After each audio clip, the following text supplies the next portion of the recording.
नमस्कार, मैं हूं धर्मेंद्र। आप देख रहे हैं online news India. Uttar Pradesh की सियासत में अब राज्यपाल की एंट्री हो गई है। राज्यपाल आनंदीबेन पटेल, जो कि अभी तक इस पूरे घटनाक्रम से बाहर थी, अब उनकी एंट्री करवा दी गई है। राज्यपाल की एंट्री उत्तर प्रदेश के पूरा घटनाक्रम में इसमें क्या नया मोड़ लेकर के आएगी, इस पर चर्चा करेंगे। और क्या उत्तर प्रदेश में अब मोदी सरकार राज्यपाल के जरिए योगी आदित्यनाथ को ठिकाने लगाना चाहती है, यह एक बड़ा सवाल है। और यह सवाल क्यों उठा? यह सवाल इसलिए उठा क्योंकि उत्तर प्रदेश के प्रभारी राधा मोहन सिंह, उन्होंने राज्यपाल आनंदीबेन पटेल से मुलाकात की। और यह मुलाकात भी बंद कमरे के अंदर 1-to-1 मुलाकात होती है। यानी इस मुलाकात के दौरान योगी आदित्यनाथ की सरकार की तरफ से कोई नुमाइंदा नहीं था। और इससे भी ज्यादा चौंकाने वाली बात इस पूरे घटनाक्रम को लेकर के ये रही कि इस मुलाकात में राधा मोहन सिंह, जो कि प्रभारी हैं उत्तर प्रदेश के, उन्होंने राज्यपाल आनंदीबेन पटेल को एक लिफाफा सौंपा। एक लिफाफा दिया, सील बंद लिफाफा। और ये लिफाफा क्यों दिया गया है, इस पूरे घटनाक्रम पर बात करेंगे कि आखिरकार उत्तर प्रदेश में चल क्या रहा है, होगा क्या, और किसके द्वारा किसको क्या संदेश दिया जा रहा है, किसको किसके द्वारा टाइट किया जा रहा है, इस पर बात करेंगे। और उत्तर प्रदेश के इस पूरे घटनाक्रम पर मेरी अपनी राजनीतिक समझ क्या कहती है, इस पर भी बात करेंगे। बड़ा सवाल यह है कि लगातार लंबे समय से यह खींचतान चला आ रहा है। आज तक की खबर देखिए, यूपी में बदलाव की अटकलों के बीच राज्यपाल से मिले बीजेपी नेता राधा मोहन सिंह, सौंपा बंद लिफाफा उन्होंने सौंपा। और यही लिफाफा जो है, यही चर्चा का विषय बना हुआ है कि आखिरकार प्रभारी ने यह लिफाफा क्यों सौंपा।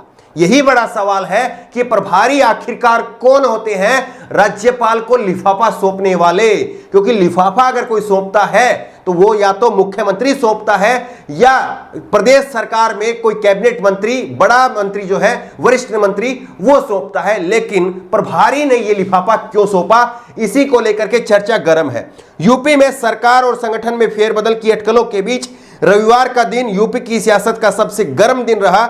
बीजेपी के प्रदेश प्रभारी राधा मोहन सिंह ने राज्यपाल आनंदीबेन पटेल से मुलाकात कर बंद लिफाफा सौंपा। तो ये आज तक ने कहा है। दूसरी आप देखिए कि ये खबर है भारत समाचार की। उत्तर प्रदेश की खबरों को लेकर के भारत समाचार काफी सटीक रिपोर्टिंग करता है। भारत समाचार ने लिखा है, लखनऊ अटकलों के बीच राज्यपाल को सौंपा गया बंद लिफाफा, आखिरकार उसके अंदर क्या है, भाजपा में मची खलबली। तो भाजपा में खलबली मच गई है कि इस लिफाफे के अंदर क्या है। कुछ एक आपको की पॉइंट बताते हैं। आज 11 बजे, दोपहर 11 बजे आज राज्यपाल से मिले राधा मोहन सिंह दोपहर 11 बजे राज्यपाल से मिलते हैं। उसके ठीक 3 बजे, उसके बाद में ठीक 3 बजे स्पीकर से मिलते हैं राधा मोहन सिंह। सुबह राधा मोहन सिंह जो है वो राज्यपाल से मुलाकात करते हैं और उसके दोपहर में जो है वो स्पीकर से मिलते हैं। आखिरकार ये मुलाकात क्यों हो रही है, इस मुलाकात के पीछे वजह क्या है? दरअसल वजह यह है कि उत्तर प्रदेश में योगी आदित्यनाथ के मंत्रिमंडल का विस्तार होना है। और विस्तार को लेकर के राज्यपाल को चिट्ठी लिखी जाती है कि हम इन मंत्रियों को और लेना चाहते हैं, इन मंत्रियों को बाहर करना चाहते हैं, हम इतना और जो है वो मंत्रिमंडल का विस्तार करना चाहते हैं। यह राज्यपाल को चिट्ठी सौंपी जाती है मुख्यमंत्री के द्वारा, या राज्यपाल को चिट्ठी सौंपी जाती है विपक्ष के नेताओं के द्वारा कि हम राज्य में अविश्वास का प्रस्ताव लाना चाहते हैं, राज्य में सरकार ठीक से काम नहीं कर रही है, वो चिट्ठी सौंपते हैं। लेकिन प्रभारी चिट्ठी सौंपे, ऐसा नहीं होता है। अब बड़ा सवाल यह है कि उत्तर प्रदेश में योगी आदित्यनाथ के मंत्रिमंडल का ही विस्तार होगा, और वो भी योगी के बिना। क्या ऐसा संभव है? क्या ऐसा संभव है? और अगर ऐसा संभव है तो फिर योगी को इतना दरकिनार क्यों किया जा रहा है, यह बड़ा सवाल है। और वो सवाल जो शुरुआत में मैंने कहा कि किसके द्वारा किसको संदेश दिया जा रहा है, किसके द्वारा किसको टाइट किया जा रहा है। आनंदीबेन पटेल अभी जो राज्यपाल है वो कौन है? आनंदीबेन पटेल गुजरात की पूर्व मुख्यमंत्री रही है, गुजरात की पूर्व मुख्यमंत्री है और नरेंद्र मोदी के कहने के अनुसार चलती है, यह भी कहा जाता है। अब खबरें यह है कि आनंदीबेन पटेल के जरिए योगी आदित्यनाथ को टाइट किया जा रहा है। आनंदीबेन पटेल के जरिए योगी आदित्यनाथ के मंत्रिमंडल में किस किस को विस्तार देना है, किस किस को मंत्रिमंडल के अंदर लेना है और किसको बाहर करना है, किन किन अधिकारियों की छुट्टी करवानी है, यह सब कुछ अब राज्यपाल के जरिए करवाया जाएगा। ये खबरें हैं। सबसे बड़ी बात यह है कि आज ही के दिन जेपी नड्डा भी राज्य के नेताओं से मिले। अब ये राज्यों के नेताओं से मुलाकात जेपी नड्डा क्यों कर रहे हैं? ये सारे घटनाक्रम जो है वो दिखा रहे हैं कि उत्तर प्रदेश के योगी आदित्यनाथ की सरकार के पर कतरने की जो है वो मोदी सरकार तैयारी कर रही है।